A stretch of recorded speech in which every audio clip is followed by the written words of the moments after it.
Lumpy virus వల్ల 70,000 కంటే ఎక్కువ ఆవులు చనిపోయాయి. ఫ్రెండ్స్, ఇంటర్నెట్లో వైరల్ అవుతున్న ఈ ఫోటోలు చూసిన తర్వాత మీరు కూడా షాక్ అవుతారు.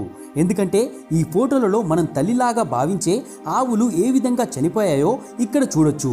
వీటి సంఖ్య 70,000 అని చెబుతున్నారు. కానీ ఇది కేవలం ఒక లెక్క మాత్రమే.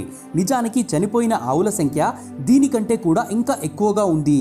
ఈ ఆవులన్నీ కూడా లంపీ వల్ల చనిపోయాయి. అయితే మీ అందరి మనసులో అసలు ఇది ఎటువంటి డిసీజ్, అది ఎందుకు ఆవులను ఈ విధంగా చంపుతుంది అనే క్వశ్చన్ వచ్చే ఉంటుంది. దీనికంటే కూడా మరో పెద్ద క్వశ్చన్ మన అందరి మనసులో మెదులుతుంది. అదేంటంటే అసలు దీనికి వ్యాక్సిన్ ఎప్పుడు వస్తుందనే ప్రశ్న. ఎందుకంటే ఈ విధంగా మన గోమాతలు చనిపోతూ ఉంటే చాలా పెద్ద సమస్య ఏర్పడుతుంది. ఈరోజు ఈ వీడియోలో నేను మీకు వీటన్నిటి గురించి చెప్తాను. అందువల్ల ఈ వీడియోని లాస్ట్ వరకు తప్పకుండా చూడండి.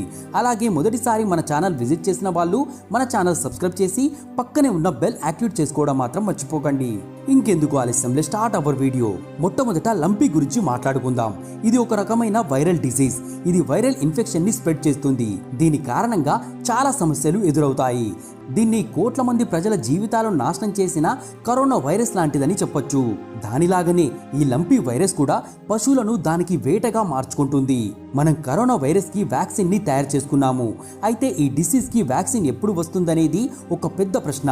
ఒకవేళ మీకు కూడా ఇది ఇప్పుడిప్పుడే వస్తున్న వైరస్ అని అనిపించొచ్చు. కానీ అలా కాదు. ఈ వైరస్ నెలల క్రితం నుండి ఆవులను ఇబ్బంది పెడుతూ వస్తుంది.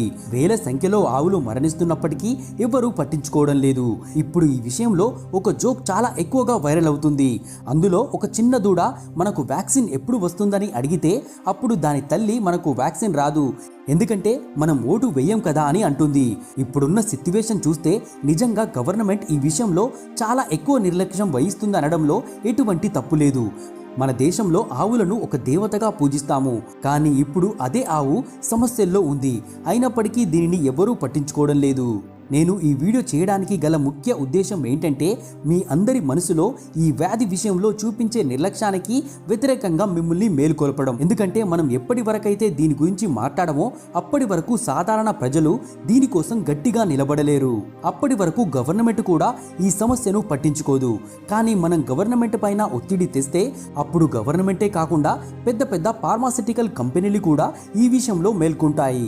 ఎందుకంటే ఆగస్టు 8న వచ్చిన పేపర్ న్యూస్ లో లంపీ వల్ల మరణించిన ఆవుల సంఖ్య 57,000 అని ఉంది. కానీ 4 రోజుల తర్వాత అదే సంఖ్య 60,000కు చేరుకుంది. నేను ఈ వీడియోని తయారు చేసి మీ వరకు చేర్చేసరికి అది 90,000ను కూడా దాటిపోతుంది. కానీ ఈ సంఖ్య గవర్నమెంట్కి పేపర్ల పైన మాత్రమే కనబడుతుంది. కానీ ఇలాంటి ఎన్ని ఆవులు చనిపోయి ఉంటాయో వాటి గురించి వీరికి ఎటువంటి లెక్కలేదు. ఇప్పటి వరకు వేలు కాదు, లక్షల సంఖ్యలో ఆవులు ఈ డేంజరస్ డిసీజ్కి వేటగా మారి చనిపోయాయి.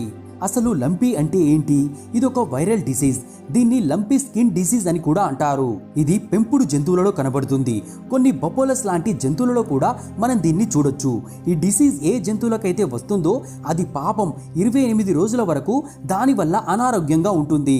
ఇది ఒకలాంటి స్కిన్ డిసీజ్ అయినందువల్ల 6 నుండి 9 రోజుల లోపలే ఆవు చర్మం పైన ఇలాంటి గడ్డలు కనబడతాయి.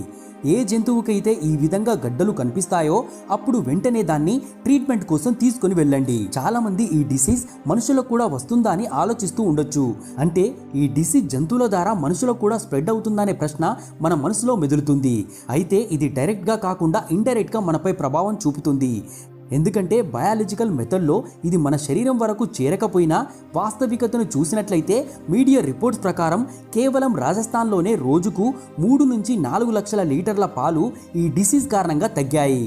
ఏ పశువులకైతే ఈ డిసీజ్ వస్తుందో అవి పాలు ఇవ్వలేకపోతున్నాయి. అంటే ఈ డిసీజ్ కారణంగా రైతు ఆదాయం కోల్పోతున్నాడు. మన దేశంలో చిన్నతర రైతులు ఎవరైతే ఉంటారో వాళ్ళు వాళ్ళ జీవనోపాధి కోసం వీటిపైన ఆధారపడతారు. వీటి పాలను అమ్మి వాళ్ళ జీవితాన్ని వాళ్ళు కొనసాగిస్తారు. అలాంటప్పుడు వాళ్ళ పెంపుడు జంతువులు ఈ వ్యాధి బారిన పడి చనిపోతూ ఉంటే దానివల్ల ఎంత ఎక్కువ సంఖ్యలో పాల ఉత్పత్తి తగ్గుతుందో మీరు అంచనా వేయొచ్చు. ఈ తగ్గుదల అనేది రాజస్థాన్లోనే కాదు, భారతదేశం మొత్తం పైన దీని ప్రభావం ఎంత భయంకరంగా ఉంటుందో మీరు ఊహించలేరు. ఎందుకంటే దీని కారణంగా జంతువులను పెంచే రైతుల సమస్యలు పెరుగుతాయి. దాంతోపాటు దేశ ఆర్థిక వ్యవస్థ పైన దీనివల్ల చాలా ఎక్కువ ప్రభావం పడుతుంది. డిమాండ్ కంటే తక్కువ పాలు ఉండడం వల్ల పాల రేటు కూడా పెరుగుతుంది. ఎప్పుడైతే పాల రేటు పెరుగుతుందో అప్పుడు స్వీట్స్ నుండి మొదలుకొని డైరీ ప్రొడక్ట్స్ వరకు అన్ని వస్తువుల రేట్స్ కూడా పెరుగుతాయి. అంటే ఈ వైరల్ డిసీజ్ మనకు శారీరకంగా నష్టం చేయకపోయినా ఆర్థిక పరంగా మనం దీనివల్ల చాలా భయంకరమైన నష్టాన్ని చూడాల్సి వస్తుంది. ఎందుకంటే మన భారతదేశం ముందుగానే వ్యవసాయం, పశువుల పెంపకం పైన ఆధారపడి ఉంది. ఇక్కడ చాలామంది వ్యవసాయం చేసి వాళ్ళ ఇంటిని నడుపుకుంటారు. ఇలాంటి వాళ్ళకి ఇంత భయంకరమైన నష్టం జరిగితే దానివల్ల దేశం మొత్తానికి కూడా నష్టం జరుగుతుంది అనడంలో ఎటువంటి డౌట్ లేదు. దాని నుండి తప్పించుకోవాలంటే గవర్నమెంట్ ఏదో ఒక ఆలోచన చేయాల్సి ఉంటుంది. డిసీజ్కి వ్యాక్సిన్ తయారు చేసి ఆవులను కాపాడాల్సి ఉంటుంది.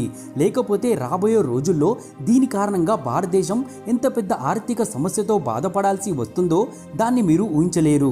ఈ విషయంలో మీ ఒపీనియన్ ఏంటో కమెంట్లో తప్పకుండా చెప్పండి. అలాగే ఎంత వీలైతే అంతగా ఈ విషయాన్ని అందరికీ తెలిసేలా చేయడం కోసం ఈ వీడియోని వెంటనే షేర్ చేయండి.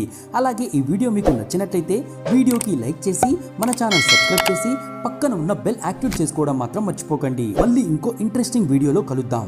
Thanks for watching.